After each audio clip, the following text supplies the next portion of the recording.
Talento Aviation.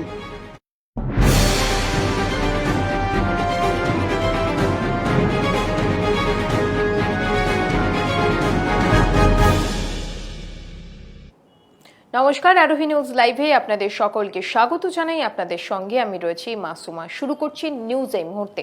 আর শুরুতেই নজর রাখবো যে খবরের দিকে। বিহারের মসনদে ঠিক কে বসবে তা নিয়ে ইতিমধ্যেই জল্পনা কিন্তু এখনো কাটেনি। কিন্তু বিজেপির প্রতিশ্রুতি মতো ধরে নেওয়া যায় নীতিশ কুমারই ফের বিহারের মুখ্যমন্ত্রী হচ্ছেন। এনডিএ জোটে বিজেপি একাই ৭৪টি আসন পেয়েছে। ১৪ ঘন্টারও বেশি সময় ধরে গণনা শেষে বিহারে সরকার গড়ার দৌড়ে মহাজোটকে পিছনে ঠেলে দেয় বিহারে ক্ষমতাসীন এনডিএ। নির্বাচন কমিশনের ওয়েবসাইট অনুযায়ী এনডিএ ম্যাজিক ফিগার ১২২ অতিক্রম করে আরও ৩টি আসন বেশি পেয়েছে। অর্থাৎ ২৪৩টি আসনের মধ্যে এনডিএ জিতেছে ১২৫টি আসন। তেজস্বী যাদবের নেতৃত্বাধীন মহাজোট হাড্ডাহাড্ডি লড়াই করে থেমেছে ১১০ আসনে। অন্যরা পেয়েছে বাকি ৮টি আসন।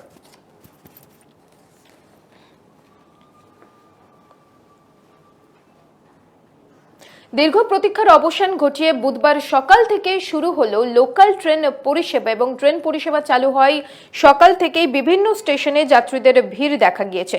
টিকিট কাউন্টারের সামনে দেখা গিয়েছে লম্বা লাইন।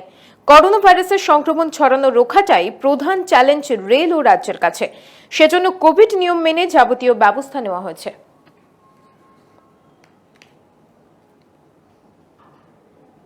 বোলপুরের ৬ নম্বর ওয়ার্ডের দুবরাজপুরের বিধায়কের বাড়ির কিছুটা দূরেই বোমাবাজি এবং এই ঘটনায় রীতিমতো চাঞ্চল্য ছড়িয়ে পড়েছে ওই এলাকায়।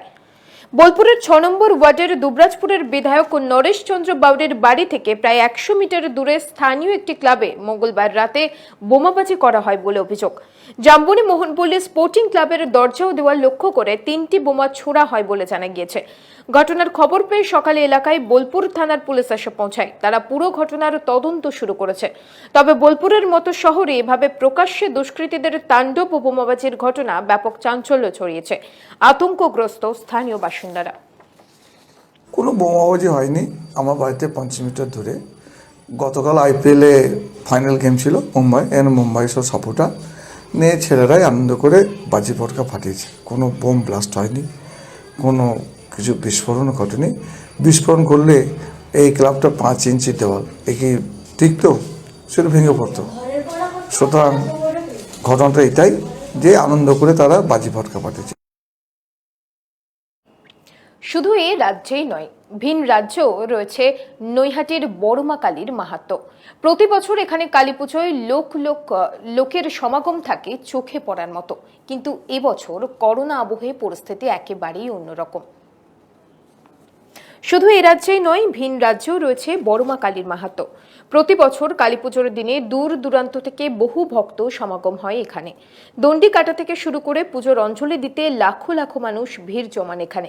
কিন্তু এবছর করোনা পরিস্থিতিতে মহামান্য আদালতের নির্দেশ মেনে প্রচুর জনসমাগম এড়িয়ে চলতে পুজোর অঞ্জলি থেকে শুরু করে দণ্ডি কাটা সবকিছুই বন্ধ করে দেওয়া হয়েছে।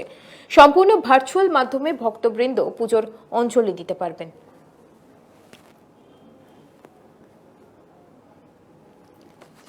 আপনারা জানেন এই মহামারী করোনাকে কেন্দ্র করে সারা পৃথিবী, সারা ভারতবর্ষের যে অবস্থা এবং কলকাতা হাইকোর্ট প্রশাসনের নিয়ম অনুযায়ী আমরা এবছরে দণ্ডি কাটা বন্ধ রেখেছি, অঞ্জলি বন্ধ রেখেছি, পুজো নেওয়া বন্ধ রেখেছি, ভোগ বিতরণ বন্ধ রেখেছি।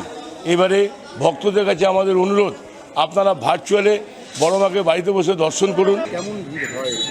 অগুন্তি। এবছর কি হবে? এবছরে সবার মনে একটা আফসোস থেকে যাবে, মাকে যারা যেইভাবে দর্শন করেন সেইভাবে করতে পারবেন না। সব অনলাইনে দেখবেন বা যারা যারা পুজো দিতে ইচ্ছুক আগে থেকে সব দিয়ে দেবেন। একটা মনে তো আক্ষেপ থেকেই যাবে মায়ের। নিউজ এই মুহূর্তে এখন এই পর্যন্তই। অন্যান্য সব খবরের জন্য দেখতে থাকুন আরোহী নিউজ।